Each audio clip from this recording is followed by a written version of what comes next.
months, but they and their crews are standing by for a reprieve and a new job. They're to be re-equipped with gear to drop conventional bombs over a long range. No one's yet saying where they're bound, just that the capability is being developed. The RAF had set up a demonstration photocall to show off that capability. It was bad luck that one of the 3 scheduled aircraft broke down, but the Vulcan remained. So great is the destructive power of these aircraft with their 9.5-ton bomb load that the Vulcan option would only be used as a last resort. It may well be that they have been rescued from the scrap heap merely to provide a show of force. If that's the case, then that's something the Vulcans have been rather good at for 25 years.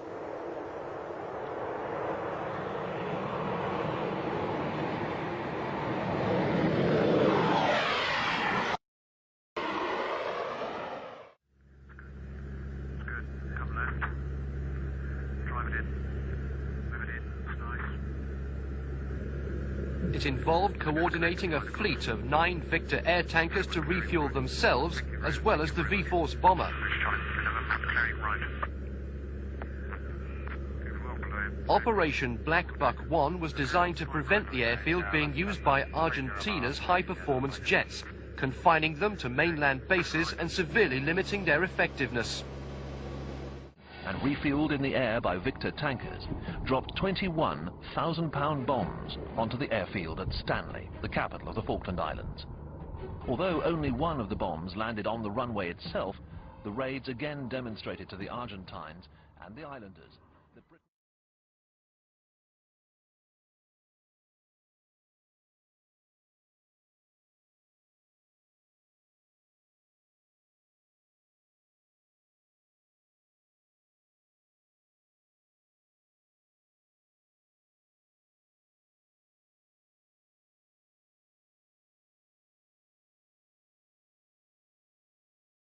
The battle group entered the total exclusion zone on May Day. Sea Harriers prepare for their first combat, bombing Port Stanley Airport. It's dawn on May Day. The Harriers, already laden with bombs, wait their turn to strike at Port Stanley. Over the horizon, a Vulcan bomber has used the dark to drop its bomb load on the airport. Now the early morning light will show the Harriers the way in.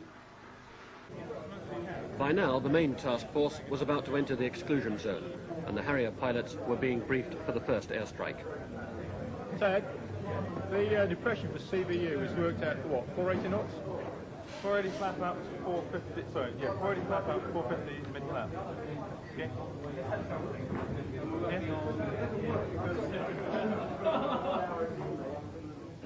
It was to be an attack coordinated with a Vulcan bomber flying 3,500 miles from Ascension Island. The Harriers would follow it in after daybreak, and with the defences alert, they were told that 3 of them could expect to be shot down.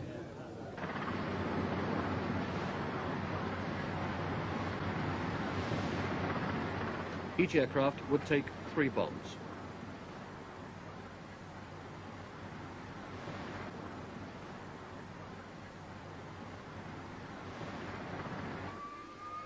Others would be armed with Sidewinder missiles and Flyer's fighter escort.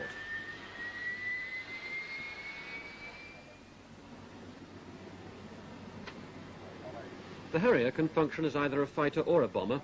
The same pods under the wing can carry bombs or missiles.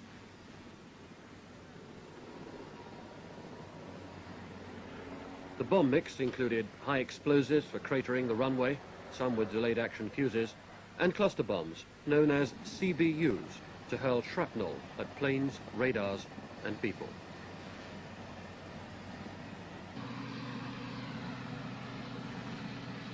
By dawn, the fleet's radar had tracked the Vulcan, codenamed Black Buck, across Stanley Airfield, and monitored the code word that its bombs had been dropped.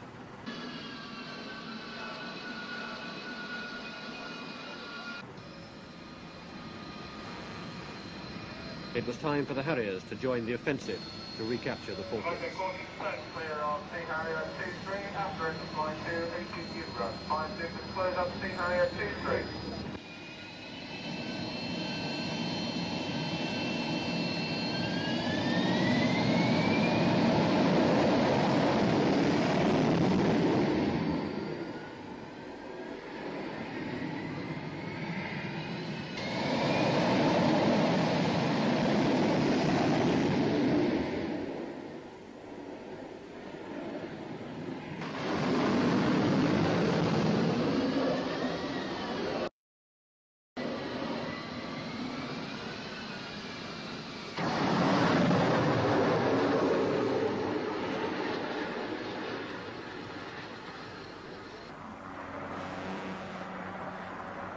Every plane in the task force joined the raid, 12 from Hermes, 8 more from Invincible, 20 in all.